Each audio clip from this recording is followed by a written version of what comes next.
Big data. You might hear the term big data thrown around a lot and not fully understand what is meant by it. In this video, you will be enlightened and learn how big data can help you and your business both now and in the future. Essentially, big data is nothing more than large data sets.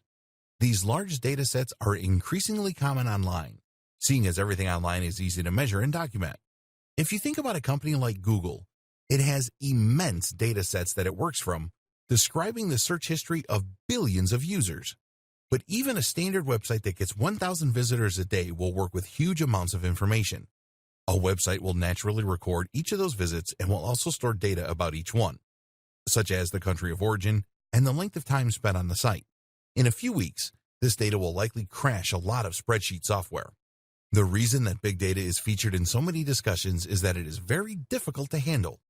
Making sense of such huge amounts of information requires a lot of smart math, while simply storing and handling that kind of data requires a lot of storage and computational power. But the potential value of big data is also absolutely huge.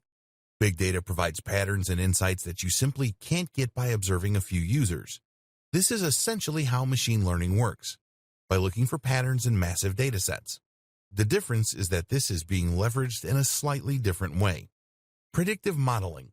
Predictive modeling is a process that involves data mining and probability to forecast potential future outcomes. A model is created using a number of predictors. Predictors are variables that are thought to influence future results. Once data is collected for these predictors, a statistical model can be created. That might use a simple linear equation, or it might use complex neural networks. Either way, statistical analysis can then be used in order to make predictions about how things are likely to go in the future. With regards to marketing, this can help provide better customer insights, better lead scoring, campaign nurturing, upselling and cross-selling, personalized product recommendations, and more. Amazon is an example of a site that uses big data in order to provide personalized product recommendations. Amazon doesn't just use a database of items grouped together, which would be almost impossible to maintain, but rather generates data automatically from every single transaction and sale, and then looks for patterns. It will see what products tend to be bought together, there's that co-occurrence again, and can therefore use this information to show items that it thinks a user might want to buy next.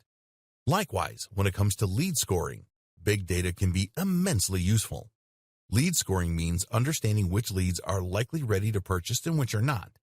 This is immensely useful information for companies that might want to send sales letters to the cross-section of their mailing list that they think will actually buy from them, rather than being put off by the amount of sales material they're receiving.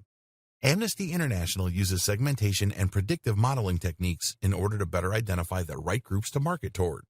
By collecting data and then looking at what that data reveals about the kinds of people who donate, Amnesty International knows who it should be targeting with its ads, how much they are likely to spend, and how they're likely to do it.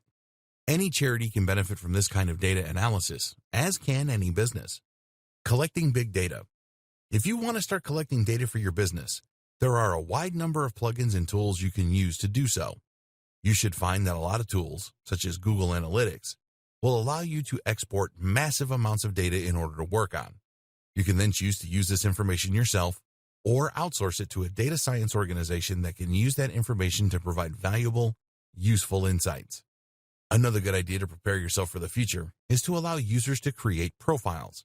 By doing this, you can collect much more data on individual users, and in future provide better recommendations on an individual basis too.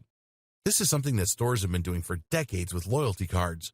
But of course, the digital nature of selling online creates even more potential opportunities.